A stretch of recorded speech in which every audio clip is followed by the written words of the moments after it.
जम्मू कश्मीर में असेंबली के चुनाव होने जा रहे हैं और ये चुनाव में कांग्रेस पार्टी ने अपनी प्रिपेयर्डनेस, अपनी तैयारियां बराबर से करी है। कल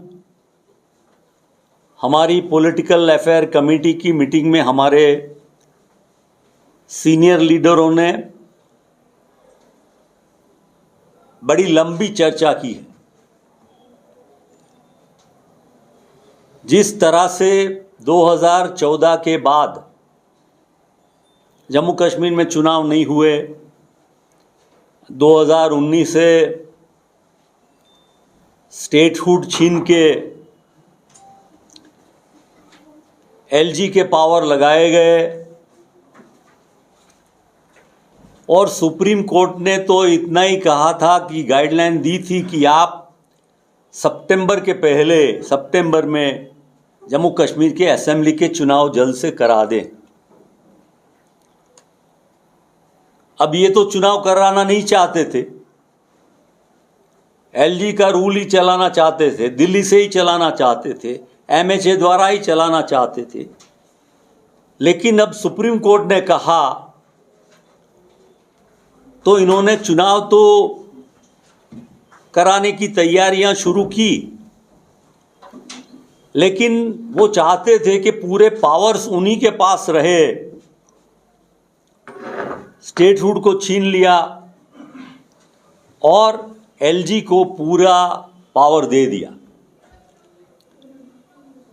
आप जानते हैं कि जैसे कि दिल्ली की गवर्नमेंट है, पुडुचेरी की गवर्नमेंट है, तो जम्मू कश्मीर को पुडुचेरी से भी कमज़ोर बनाया गया है।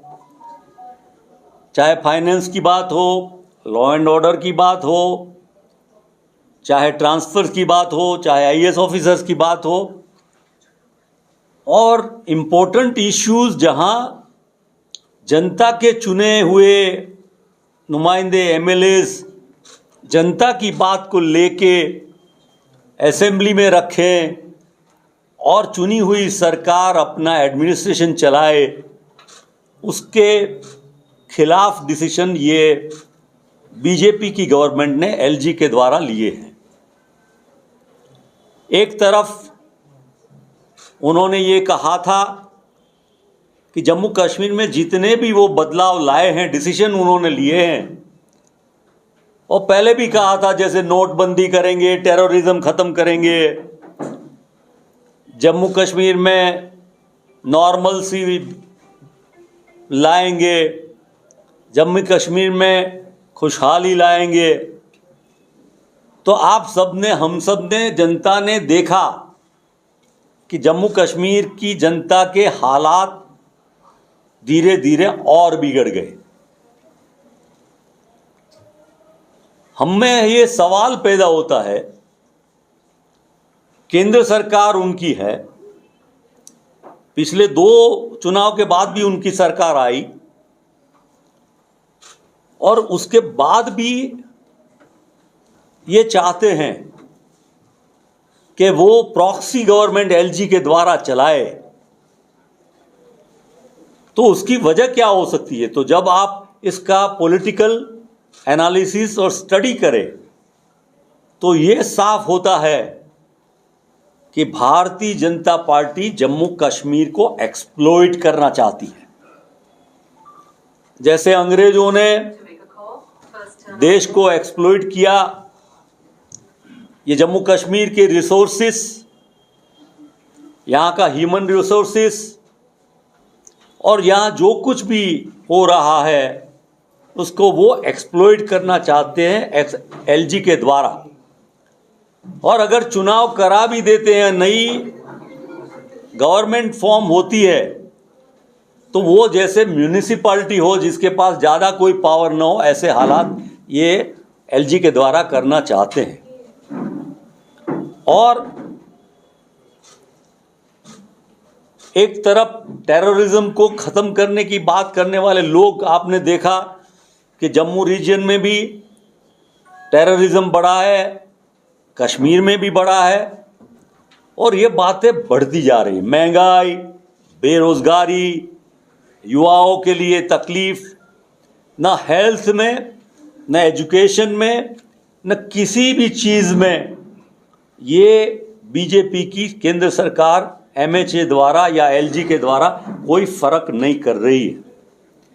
अभी जो बजट आया तो हम सोचते थे जब एलजी को ले आए तो यूटिलाइजेशन ऑफ बजट ऐसे करेंगे, जो प्रोविज़न किया गया जम्मू कश्मीर के लिए, मुझे लगता है और लोगों को पॉलिटिकल इंसेंटिव देके उन्होंने लाभ दिए बजट में केंद्र सरकार के।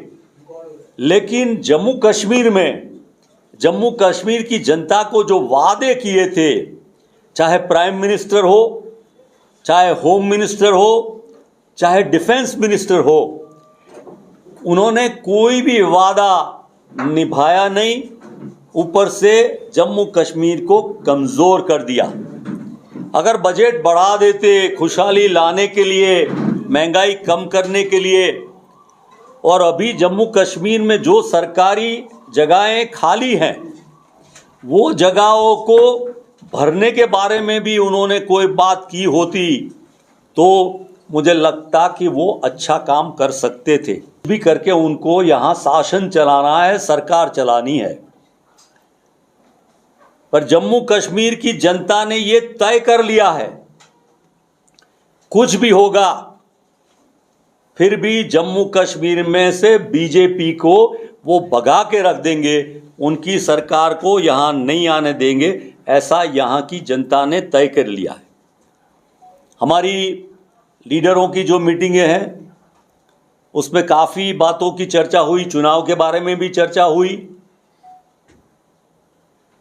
एक तरफ जिस तरह से राहुल जी भारत जोड़ो यात्रा में जम्मू कश्मीर आए